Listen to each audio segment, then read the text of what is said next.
Hello everyone, welcome to our YouTube channel K7 updates. आज हम आपके साथ general English BG second semester का गेस्ट पेपर शेयर करने जा रहे हैं। अगर आपको बीजी सेकंड सेमेस्टर के और भी गेस्ट पेपर्स चाहिए और प्रीवियस ईयर पेपर्स, तो हमारा प्लेलिस्ट ज़रूर चेक करना। बीजी सेकंड सेमेस्टर हमारे यूट्यूब चैनल पे K7 अपडेट्स, वहाँ आपको सभी प्रीवियस ईयर पेपर्स और गेस्ट पेपर भी मिल जाएंगे और सिलेबस भी हमने ऑलरेडी अपलोड किया हुआ है। और अगर आप हमारा व्हाट्सएप ग्रुप ज्वाइन करना चाहते हो तो डिस्क्रिप्शन में हमने लिंक दी हुई है, वहाँ से आप ज्वाइन कर सकते हो। आज हम आपके साथ बीजी सेकंड सेमेस्टर का गेस्ट पेपर शेयर करने जा रहे हैं और उन क्वेश्चंस के आंसर भी आपके साथ शेयर करने जा रहे हैं। फिर कुछ स्टूडेंट्स बोल रहे हैं कि ये क्वेश्चंस हमारे नोट्स में है ही नहीं, तो आज हम इनके आंसर्स भी आपके साथ शेयर करेंगे। अगर हम गेस्ट पेपर की बात करें, इसका जो पहला क्वेश्चन है, Pico Iyer offers a number of reasons why one travellers, sum up a few of these in your own words. इस क्वेश्चन का जो आंसर है, in this essay, Pico Iyer offers a number of reasons that compels one for travel. He provides different answers to the questions which make traveling a pleasurable activity. Some of reasons why one travels are, according to Pico Iyer, are as: first reason, the main reasons for traveling, that is, acts as a liberating experience. Second answer, traveling provides us a new spirit to live life to the fullest. Third reason, the traveler pays attention to his spiritual needs. Fourth reason, traveling to different places or gives us opportunity to meet different people. और जो fifth reason है, travelling makes the traveller expose to different cultures. Sixth reason, traveller knows that the charming beauty as well as harsh relatives of the world. और जो seventh reason Pico Iyer ने दिया है, travelling helps to exchange ideas, views as well as culture exchange. ये था पहला question का answer. और जो दूसरा क्वेश्चन है इस गेस्ट पेपर का, question number second, travelling allows us to come into contact with more essential parts of our self. Discuss in detail why I means by this. इस क्वेश्चन का जो आंसर है इस क्वेश्चन का जो आंसर है, Pico Iyer is a zealous advocate of traveling. He is of the view that travel provides the much needed to our busy lives. The chores and confusion of our daily life lose our spirit to live. Traveling provides us a chance to renew our spirit to live to the fullest. We begin to pay attention to our spiritual needs. Each time we travel, we question our beliefs and reconsider our opinions. It makes us think and reflect on our notions. Travel does not only improve our knowledge of our own selves, but it also makes us explore the unexplored recesses of our mind. It also makes us to understand our own moods. In short, it is clear far from above. Ayer tries his best to explain in his essay about traveling allows us to come into contact with more essential part of ourselves. Question number third, is any justified in holding mankind responsible for waging the war that brought the Holocaust in its wake? Give reasons for your answer. Question number third का जो answer है, any is justification in holding without any doubt mankind is responsible for waging the war.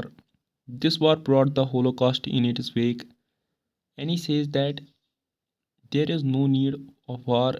She says that the so-called human beings are not human without humanness. The God has created man at top of than any animal in this world. He had made his crown of the creation. God has created human beings with love, but due to their urge of for greed, the love is dominated by hatred. At that time, Hitler was ruling in Germany and he had hated against Jews and he kills them ruthlessly. Earlier, Germany was embarrassed by the Treaty of Versailles, which made Hitler start the process of Holocaust. So, in short, any justified in holding mankind responsible for waging the war that brought the Holocaust in its wake. ये था इस question का जो answer. Question number 4, what does any means by paper is more patient than man? How does this maximum justify and facilitate her writing a diary? इस question का जो answer है question number 4 का, the diary writing was completely private and personal act for Annie. She decided that she would not let anyone read it but to express her feelings and emotions on this. She writes in her diary that paper is more patient than man. She writes in her diary that she did not express her inner feeling and emotions of her adolescent stage. The diary is not like the man talking to, but is silent record of her thoughts. The diary does not make the judgment of anyone's feelings. It keeps the emotion of other patiently on its pages. While as human beings did not listen her emotions and feelings, they always criticize whoever expresses his or her feelings with them. Same is the case with Annie, which she expressed in her diary. She says that young and adult people did not take keen heed towards her because she was only 13-year-old. The diary does not make any difference on the basis of age. This is clear from the above that the maximum page is more patient than man justify her explanation. The pages of the diary accepts her writing silently than man. So the paper is able to facilitate her to write whatever she likes on diary. ये था इस question का जो answer. Question number 5. Describe in detail those instances in the extract where Dalits are seen to be asserting their pride and dignity. इस question का जो answer है,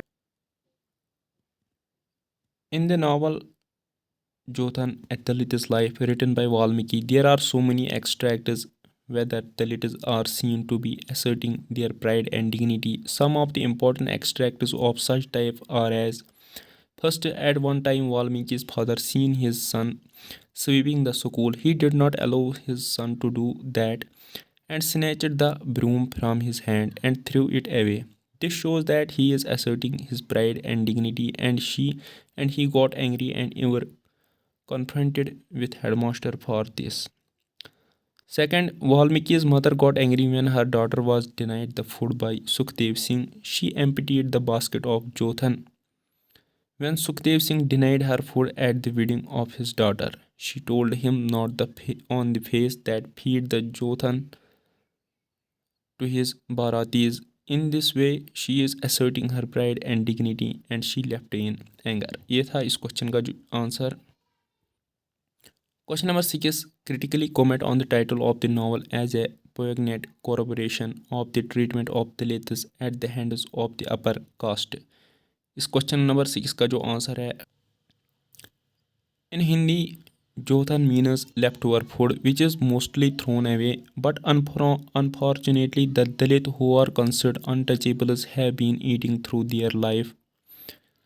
This novel deals with the Valmiki's childhood days in his school. It shows the social injustices faced by Dalits who are considered lower by the people of higher castes. The title of the novel is appropriate as whole novel revolve around this. Valmikis and so many that belonged to the lower caste untouchables had been compelled to eat Jothan from centuries. The title of Valmiki's autobiographical novel Jothan, a Dalit's life, is appropriate as in the novel Valmiki expresses the miserable conditions they faced as Dalits. This novel exposes upper caste people of Brahman who humiliates the lower caste Dalits. In short, the novel is a poignant corroboration of the treatment of Dalits at the hands of the upper castes, which is clear from its title. ये था इस question का answer. Question number 7. How does the title of the poem introduce a new vocabulary of protest? इस question का जो answer है, the title identity card of the poem refers to a powerful emblem of life under surveillance and subjugation and creates an image of resistance out of everyday lived experiences. The main theme of Mahmoud Darwish's identity card is displacement and injustice. This displacement and injustice is depicted with the help of words in the poem as protest. The poem is about a displaced Palestinian Arab who is asked to show his ID card. Throughout the poem, he shares everything that is available officially and what is not. Thus, it is clear from the above that its title is as whole poem revolves around the protest by the poet with the help of using new vocabulary. ये था इस question का answer. Question number 8, discuss the poem as an interaction of the past and present life. इस question का जो answer है, the poem digging is an interaction of the past and present life. This explores the relationship between three generations: the speaker, his father, and the speaker's grandfather. The poem is about poet's grandfather. The poet's father as well as his grandfather worked the earth. Both of them used a spade skillfully and were engaged in tough manual work. Between those two men, there is a sense of continuity of skills and heritage to which passed down from one generation to next. But poet represents a break with his tradition through he remembers the work of his father and grandfather. The whole work of his ancestors haunts him throughout his life. He was a writer but he never forget his parents. ये था इस question का answer. अब जो last question है, question number 9 इस guess paper का. Most readings of the poem have treated the speaker as a women. Would you agree? Give a reasoned answer. इस क्वेश्चन का जो आंसर है, most readings of the poem have treated the speaker as a women. Would you agree? Give a reasoned answer. इस question का जो answer है, there is no doubt in it that most of the readings of the poem have treated the speaker as a woman, and we also agree with them. Even certain criticizers consider the photograph of the poem of a child when she was young. This poem is an autobiographical poem and depicts the feminine aspects of the writer. She was not herself a female but also a strong feminist. The keen reader and a genius critic would agree with this that the speaker is a woman. ये था इस question का answer. आने वाले दिनों में हम और भी पेपर्स के गेस्ट पेपर शेयर करते रहेंगे आपके साथ. हमारे चैनल पे कनेक्ट रहना और वीडियो लाइक करना और हमारे यूट्यूब चैनल सब्सक्राइब करना और अपने दोस्तों के साथ भी शेयर करना वीडियो. Thank you.